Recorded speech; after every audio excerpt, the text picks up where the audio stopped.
Hello, beautiful Lightful Souls. My name is Tricia Barker, and I'm so excited to have Robin Landsong here today. She's a wonderful writer, has an amazing story that touched my heart so much, and I'm one of the few people who has had a chance to look at your book before it's published, so this should be a really fun interview. So before we begin, I'd just like to hear where you are in the journey after returning back from Africa and working on the book. So how is it going? Really well.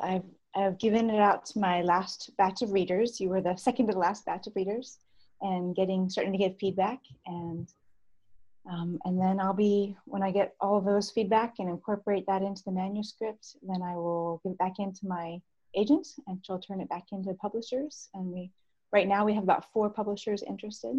And so we'll see because they were waiting until after I'd done the Africa return trip to see how that changed the manuscript. And for those of you who are not familiar with Robin's story, I'm going to have a link to her YouTube channel and some of the IANS talks where she's told the full story, which is really just amazing and intense. And there's so much to it that you really should follow her and understand the depth of the story. I do want to jump into the story though for those of you who aren't familiar, and I'll let you tell an abbreviated version of it and get to the near death experience, and then I really want to talk about healing. We're both on the same page with that because that's Right. been a focus in most of our lives. So if you don't mind, would you just jump in and start telling your story, because it's Sure. quite a story. Mm-hmm.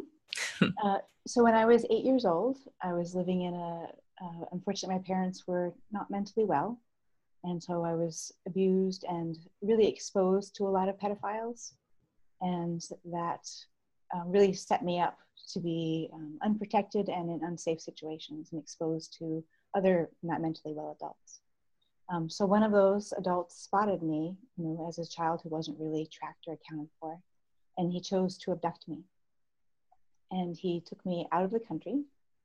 And a lot of people really ask about, well, how could he possibly do that? And we're used to thinking in terms of now of like when there's child tracking and there's much more, we have airport security. And this is 1977. This is post the Vietnam War. Our culture was very much in a place of kind of head down, mind your own business. I think people were, overall, there was a lot of trauma, and people had seen disturbing things from the Vietnam War. And so I think there was a lot of overwhelm in the culture. At that time, we didn't really have child protective services very developed. It was just starting. On a federal level, there was no system to report a missing child.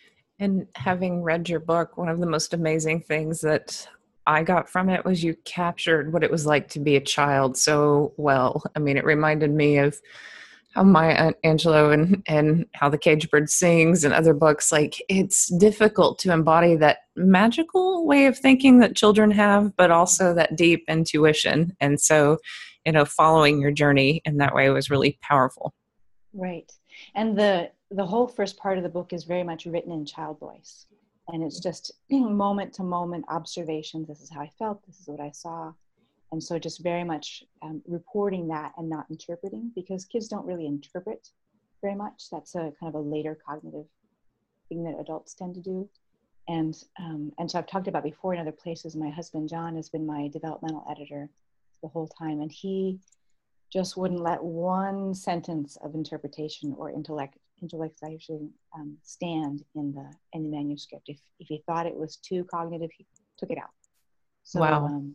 So it's, and the funny part about that is that it was more healing for me to write it that way, because then when we can get intellectual distance from something, we can kind of hold it at bay. But to write it from that vulnerable child point of view, it brought everything up for me. And so, if you ever want to do healing on your history, write a book about it and go to the depth, write it in that voice of actually being there. Yeah. That's why it's taken me 9 years to write this book, is because I would have to pause and integrate and go through the emotion. And my commitment to my future readers is that I wasn't going to give them my unprocessed business. I was going to go ahead and metabolize it, make meaning of it. And I'm trying to give out meaning, not unmetabolized trauma in the book. And there was meaning and healing and beauty in it. And I got that from what you wrote. And I know it, on my level, you're kind of like a model for me, because there were certain chapters that, I had to go back to the 90s for some of my stuff. And when I wrote about something traumatic, it got stuck in a certain chakra and I started fainting, actually. And I just couldn't process it. And it was a full experience where I had to start working with certain areas of my body just to write through that trauma. So I do understand what you're talking about. Yeah. Yeah. There were certain points in the book where I had to stop and throw up. Yeah. So it's very much, there's a great herbalist I took a class from, and she talked about that trauma is not in the event, it's in the nervous system.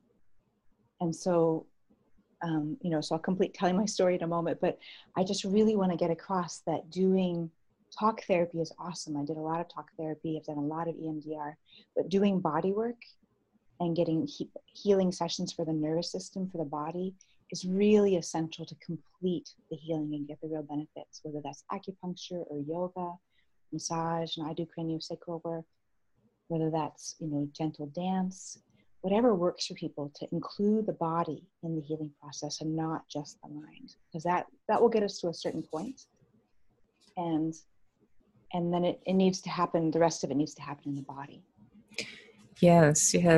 So there's another book, Alligator Candy, about a young kid who was killed in the 70s. And there's a lot of talk about how those services just slowly began to come to this country out of that time period. So yeah, you were abducted and taken, and there wasn't a trail, in a sense, that was easy Right. for people to find you. Right, exactly. And he was he was a psychopath, and he was extremely intimidating. So even grown men, other grown military men, didn't question him because his presence was just terrifying to be around. So I was in danger. I did survive that, just barely. And then what happened is that I'll never know his thought process on why he actually took me with him. As best as I can put together, he went to be a mercenary in the Rhodesian army, the Rhodesian government side. And I think I was with him during his training, and when his training got done after a week or so, then he had no use for me. So he literally left me.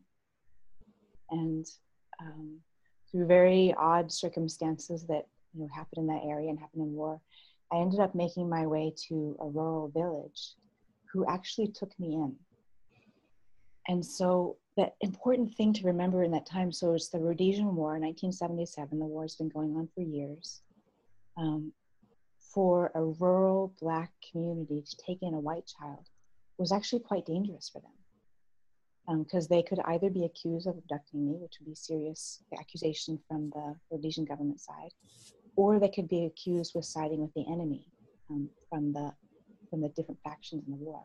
So either way, to save my life and take me in was a big risk for them. And the way you describe, all that trauma that you've been through, like how broken and afraid you were as this kid, like their love is what just like made me bawl.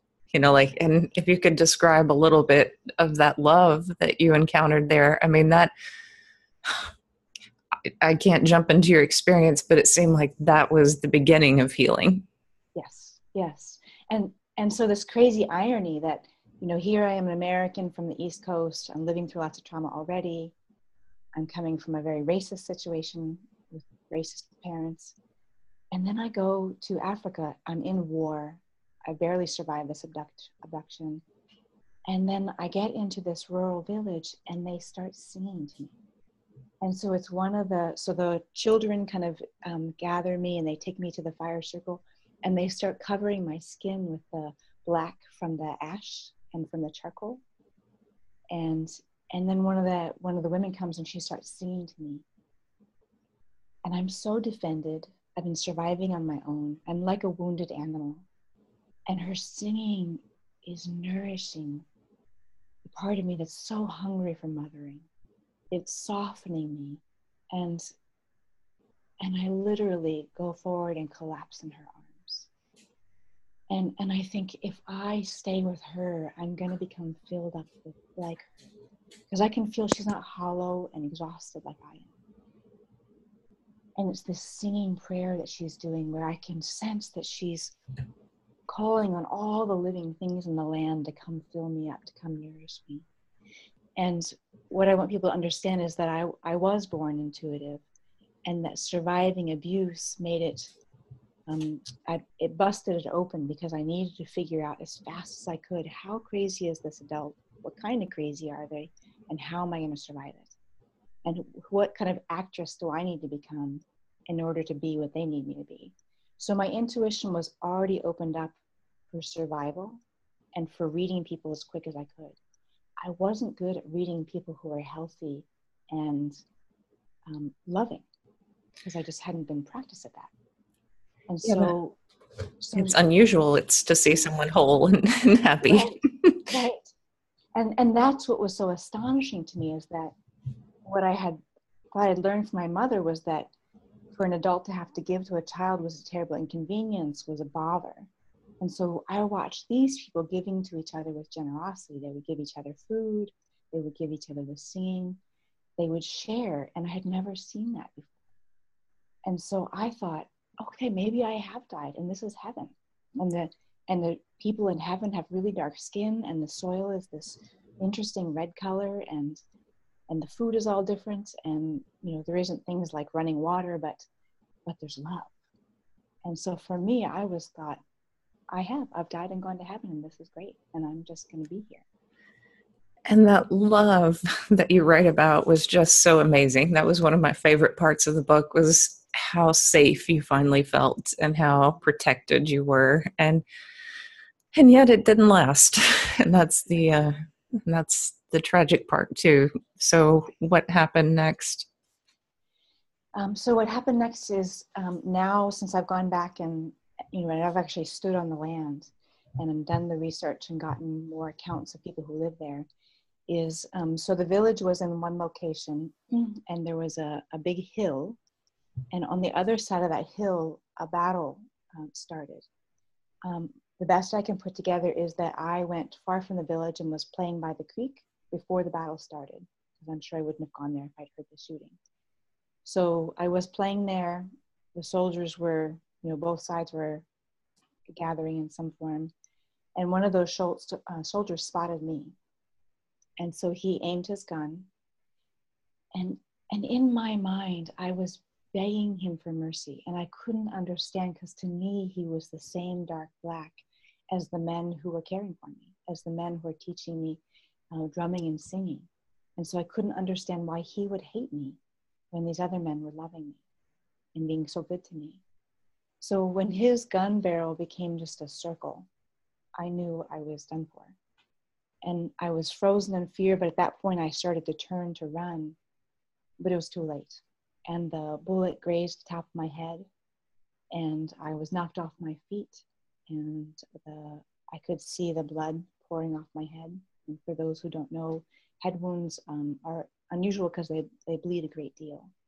And so my understanding is that I went into shock and blood loss and began to die. And that's where the near-death experience began. And this is a childhood near-death experience. So again, you're still in that intuitive state. So what was it like for you? Again, I'll let people watch the whole story on my other video. But one key point I want to share is that I kept being met by one being after the next, who was helping me clear out to go to the next level, and helping me purify so I could even be ready to receive the magnitude of the love that was available at the next level. And I like to talk about when people kind of discuss that maybe they went to a hell realm. I did have a very difficult life review, even though I was only 8 years old. I was really met with all the unexpressed emotion I'd had from abuse to that point. And when I really got from my guide that it wasn't my fault, that these people were mentally not well, and that I couldn't have been good enough or right enough, or there was nothing I could have done to prevent the abuse, and that it wasn't my fault. When I got that, I was able to go on to the next level so that I could decrease my shame, decrease my self-blame, so that I'd be ready for the love for my next guy. And that's interesting that your life review was kind of tough, even at 8. That seems unusual. Like mine was pretty quick, and I didn't stick on the people who were abusive. Like largely they were just kind of brushed aside. And I got kind of instantly that love is all that matters. And when we're not given love, that just doesn't matter. That's not the important thing to focus on. Right. And it was really, really quick, that part. I didn't have to look at them for very long. Mm-hmm. And you kind of merged with them and understood them, maybe because you were going back to them, eventually, your family. It actually was more focused on me transforming my shame thoughts of like, if Oh, I'd only been this or I'd only done that, then I wouldn't have been abused. And oh, so it wasn't so much focused on them. I did get the piece of no matter how hard I tried, I wasn't going to be able to transform my mother. And that no matter how much love I showed her, as far as I could tell, it wasn't changing her. And what I've really gotten since then is it's not up for me to decide how my love did or didn't change her.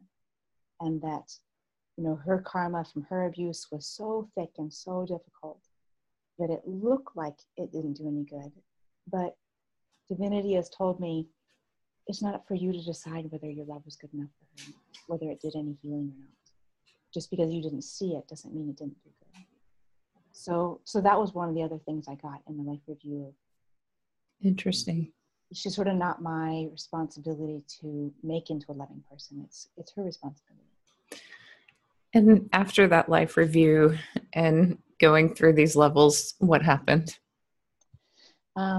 So I met several more guides that helped me purify. And then I was really going forward into what I call the Great Heart. And many people have different words for what that means to them. But to me, the Great Heart was this all-encompassing home, original source. And I say that it's where the seed syllable of me sung me into being. And so, and in the Hindu ideologies, that we all begin as a seed syllable of origination of purity, and that from that seed syllable we become who we are. And so in my view, the Great Heart is that place of origination and that place we go back home to, where we're purified, where we get to come home, where everything's very simple. And that in my view, no one's rejected, no matter, even the abductor that used me so horribly, I don't even think he'd be rejected, and that he would get to go home and be purified. It may take a very long process for him since he had done so much harm in his lifetime, but that he can go back to his original wounding, and then even beyond that to his original source, where he's beautiful. He's originally born as a aspect of the Creator. I know this is where a lot of people start arguing with near-death experiencers. Like there's the people who have the hell camp, and then so many people who want sociopaths and psychopaths and serial killers to suffer, for eternity. And that is a big topic. I got the sense that the life review, and this is just, after my near-death experience, like communicating with my father in the afterlife, is really extended in that afterlife when you're truly dead, that it can take a long time, if you have caused that much harm, probably, to feel and understand all the harm that you've caused other people. And that is a form of hell. That's my only concept of what I think hell would be before you're purified to go to that place, to go home. But I'm going to be talking with, Howard Storm and other near-death experiencers who are, gung-ho about hell. and, and so, yeah, that you have a particularly profound story to say, that if you can imagine him, in that place of peace, Right. it's, And it just doesn't make sense to me that anything would be a dead-end road. And where would the learning come from if it's a dead-end road of like, and so I like to talk about hell as like a sauna. Like you go into the sauna, you get purified, you get rid of toxins. And yes, of course it would be a hell realm for somebody like that to sit with the magnitude of how they impacted other people. but what would be the learning and the transformation if that person didn't get to then bring that full circle? And who knows, maybe they come back and they're less abusive and they get to like do another life review, or maybe they come back as a Gandhi. And I am Buddhist, so I do believe in reincarnation, and that's, you know, based on my experiences and my dreams and it makes sense to me. And so what if people who do incredible harm are getting like the most intense life learning? And what if they can come back knowing deeply how bad it feels to harm others, and that they can come back and then turn that around? That makes more sense to me than just a dead-end road where, like, if you've been bad, then you get to suffer. And I can say earlier on in my healing process, when I was angry, there was some part of me that wanted them to suffer.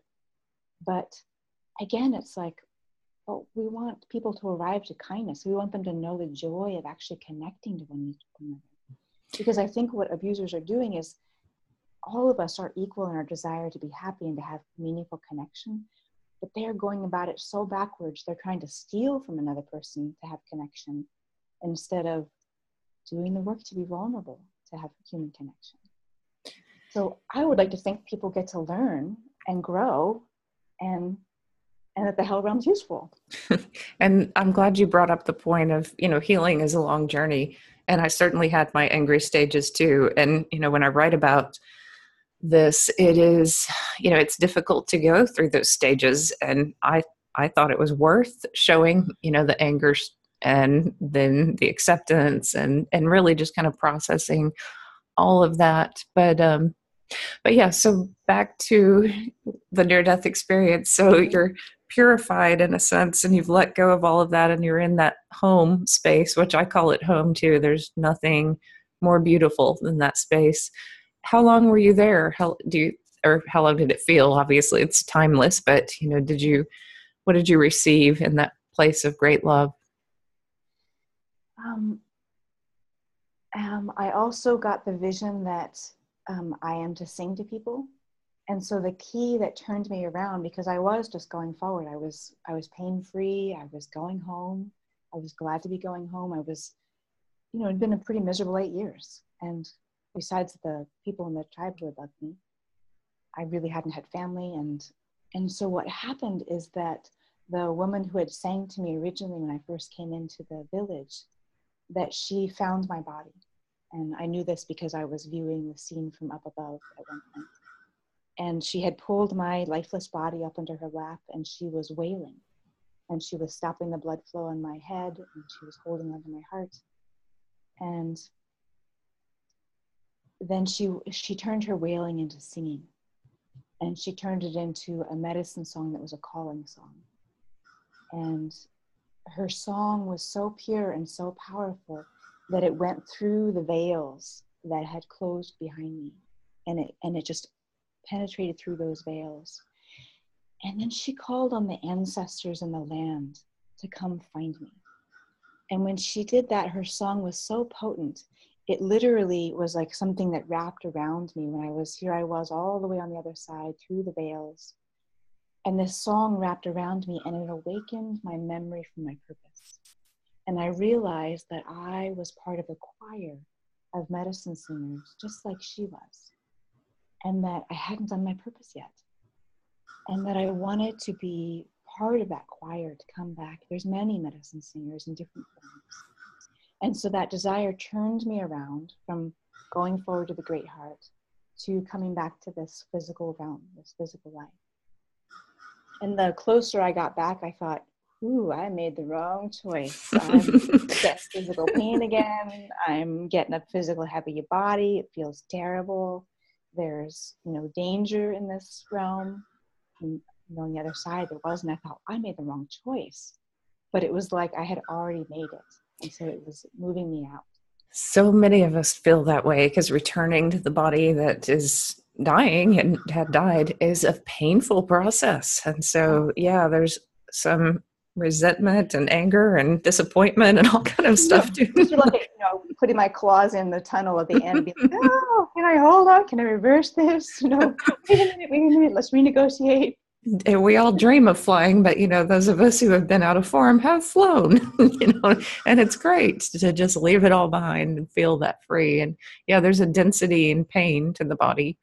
Right.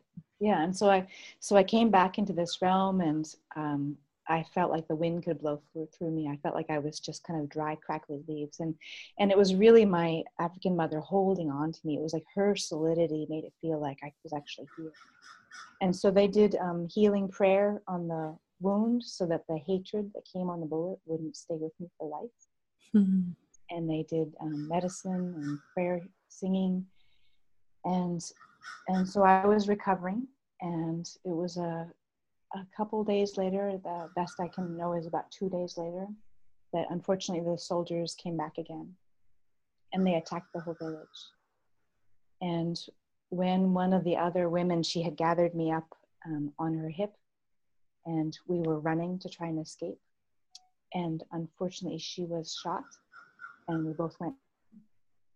And she yelled at me to keep going. And I had anybody who's lived through war or trauma knows the terrible decisions you have to make. And so I wanted to pull her with me, but I was very weak myself, and I was 8 and she was a full adult, and she had never yelled at me before. And so it scared me enough. I just did what she said, which is I kept running. And so again, keep in mind, I died of blood loss a couple of days before. And so I made it about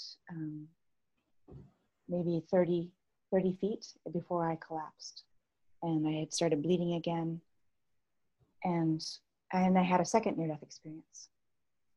And what's really important now with my research is to realize that, again, it's an ironic thing to say, but my near-death experience saved my life. Because what I found out later is that kind of the horror of war in Africa is that some of the soldiers would actually attack people with a machete. And so because I was down and bleeding again and face down looking quite dead, I didn't get attacked that way. And some of the other people who were further away, I have found out since they had to be gathered back together in order to be buried. So I'm very grateful for that. I did start bleeding to death again, and that I had another near-death experience. And was this one kind of a continuation of that one, or was it quicker? No, it was very different. The setting was different. Who I saw was different. The message was different. The tone was different. So I find that very interesting. And people often say that near-death experience is what we experience, what we see is influenced by our beliefs. And on the one hand, I agree with that. And on the other hand, I was a white girl from the East Coast. I had been in a conservative area. I wasn't raised Christian. I certainly wasn't raised with anything Hindu. And so in my first near-death experience, I did meet a Christ-like, a Jesus-like being. It took me years to figure that out. It was actually my husband that he'd asked me to describe, and I said, well, he had kind of a robe and beard and a sheep herder staff, and he had this look on his face, and he said, and I said, is that somebody important? And he laughed. And he said, the Lord is my shepherd. And I said, oh my gosh, that was Jesus. I didn't even get it for years. You're reminded, this is a totally unrelated story, but this is a very funny book. And the young guy in it, his parents were atheist, and they'd never introduced him to Christ or to Santa Claus, and he got the two confused. So when he was like 3 or 4, so when Santa Claus came to the door, he was like, Jesus! So he really just didn't have a concept of who it was. But yeah, so you didn't grow up with that image of Christianity, and so yeah, and I mean, certainly all around me in culture, but it wasn't. We didn't go to church per se. Right. And so in the second near-death experience, I met a being who was, he was very powerful. It was very intimidating to be in his presence. And I had the sense that if he raised this hand, he could bring a mountain up into being. If he raised this hand, he could take that same mountain down. And he was bejeweled, and he had black hair, and his skin was a very beautiful color of kind of a purple blue. And he had many ornaments around him. And his big message to me was destruction makes available the ingredients for new creation. And so what he was telling me was, your village has been destroyed. And you can't see it now, but there is creation in this. And when I research it now, it makes sense to me that that was Shiva. And that's the balance of creation and destruction. And that Shiva isn't loving in the same sense that Jesus was loving, but he knew that for me to survive, that was part of a greater plan of creation. And I couldn't know that at the time. But I'm understanding now when I share my story that people are telling me that it helps them have gratitude for their family and their family support, or it gives them hope to make it through their illness or their financial crisis or whatever their difficulty is. Or especially if there are other trauma survivors, it gives them, I'm just getting all kinds of beautiful feedback that it gives them hope that they too can heal. And so maybe Shiva was right, that me surviving that is somehow part of creation. Yeah. It's so interesting. That brings up so much. And I do want to get to healing because we only have 40 minutes in this recording. So you were actually saved by Australians. I remember reading this part, and taken to a hospital and then returned through a series of events to the States. What really struck me is how you didn't get to process then in childhood, and have to go through all of that. It's such an enormous journey, a painful journey, and loss on so many levels. Right. How did you do that? I mean, like, how did you just get through it? Right. So I'll kind of catch people up on. So what happened next is I crawled to a well the next day, and I was found by another village person, and she took me in and took care of me and hid me. I've since found out they actually put shoe polish on me to hide my white skin because it was super unsafe for me if I was found, and it was also safer for them. So they arranged to give me to the nearest by white family. They figured, one, that would get me out of Zimbabwe, which is Rhodesia then, and two, that they might have more power to return me back to wherever I was from. They didn't know I was from America. So I was taken across the river into South Africa to a white farmer family. And so they were actually Afrikaans, which is generations of Dutch. So in the book, I talk about it as best I could understand. It was Australian to me that they were speaking, but it was Afrikaans. Oh, interesting. So that's the 8-year-old perspective that it was Australian, because that's the only thing I'd heard in a movie that was close to that. So they hospitalized me because I was starting to collapse from all the trauma.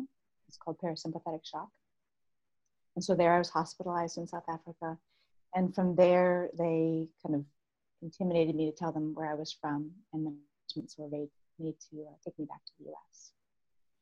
So sadly, when I got back, since I was living in a family where the culture was abuse and don't talk about abuse, that when I did try to talk about it and said, I have to get back because my real mother is back there, my mom slapped me, and hard. And so I had a brain injury. I was just recovering from being shot. I was recovering from broken ribs from the abductor. And I just literally had to protect myself. So I crawled under the bed and remembered, I can't tell the truth. This is not a household, a place where I can tell the truth. And so as many people who have been in that dilemma of like, well, I have this truth, all these things happen, I want to talk about them, but it's not safe to do that. And so I put them so deep inside that I couldn't even access them. I understand that completely. The way I processed it is that, as a child or even as a young adult, it's like I kept it all inside and didn't express a moment of my sorrow or my pain because no one else could handle it. And that's just how you get by. Right. And what's interesting to me in the conversations when people want to blame people for that, I think, what would you rather have them commit suicide?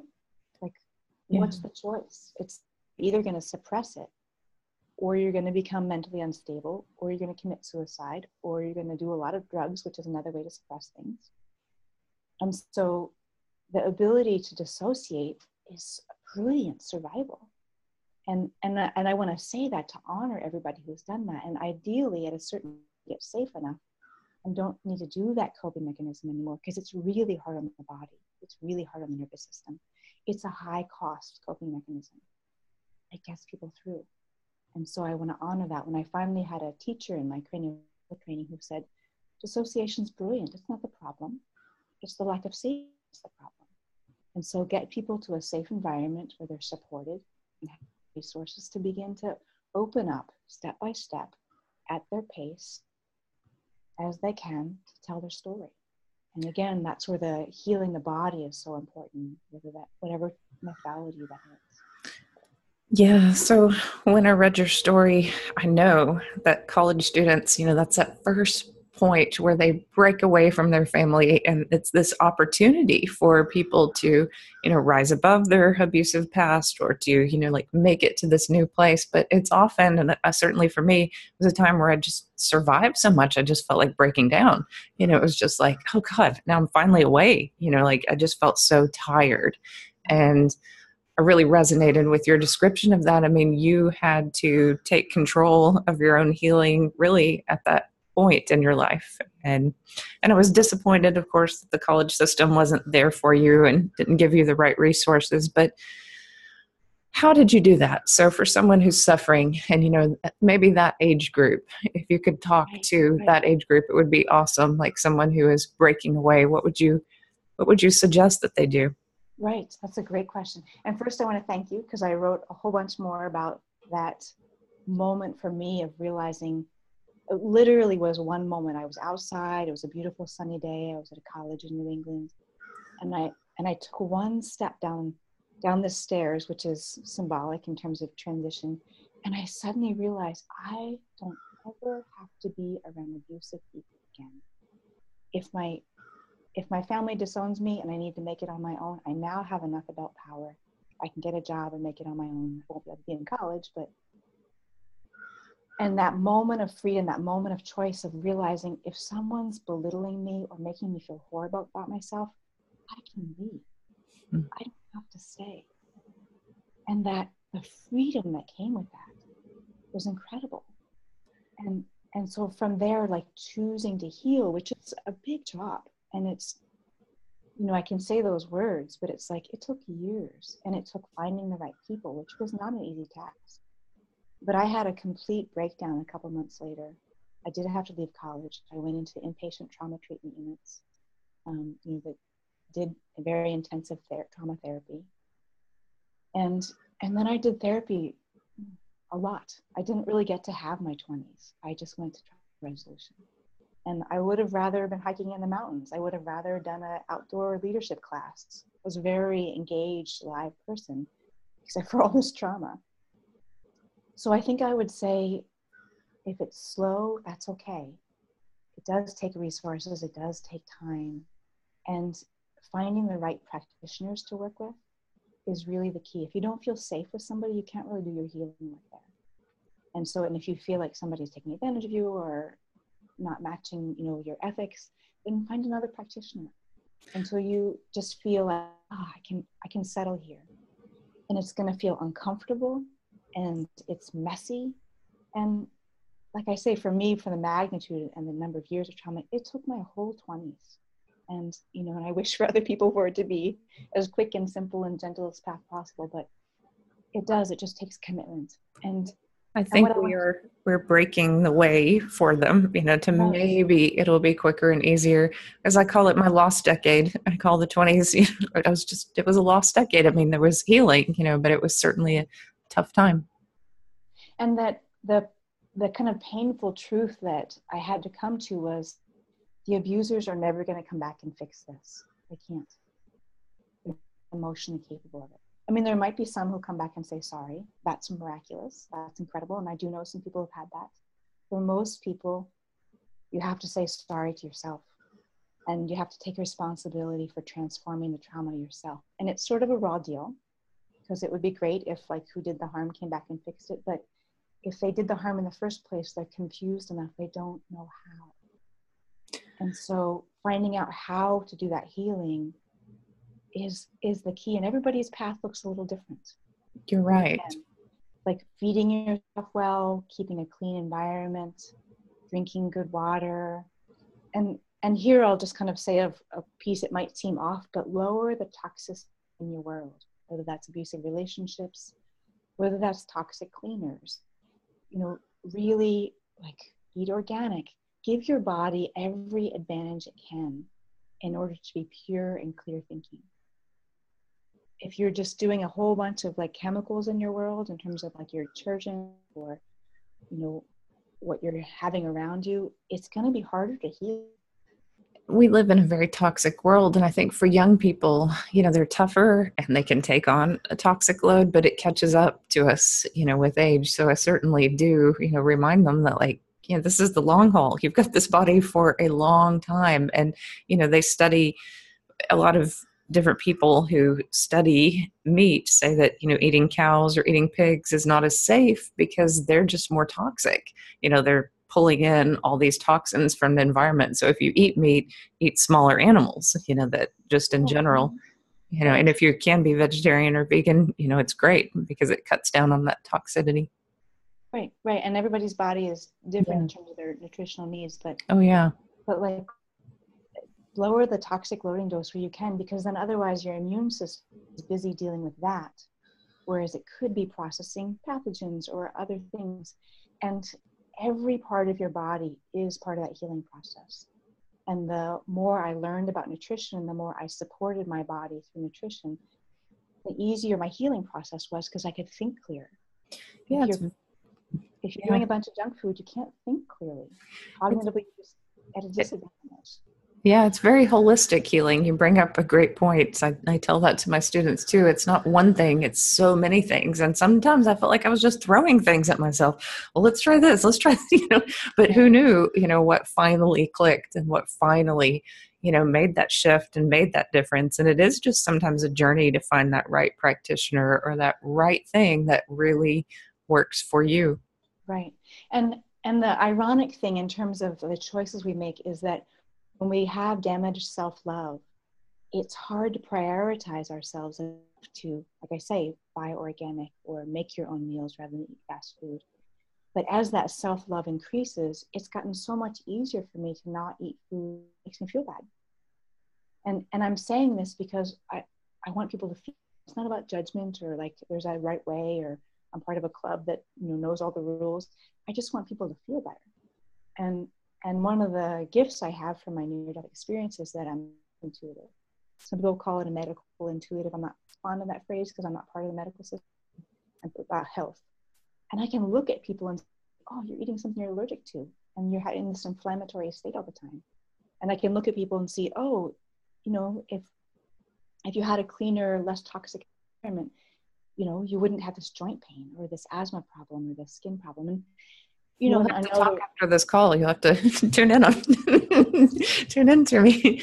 And that is beautiful. I mean, I briefly do want to say that I've been to your circles and I felt the healing and the intuition and the power of that. And that's just a wonderful gift that you have brought to this world. And it did bring me healing. So it's wonderful to, come full circle and talk with you about this. I wish we had more time, but I think I'm looking at the clock and we don't have a ton of time. I want you to end, though, with something more about healing because that is a profound journey. So where did you feel the biggest shift? Was it through writing or was it through starting your own family?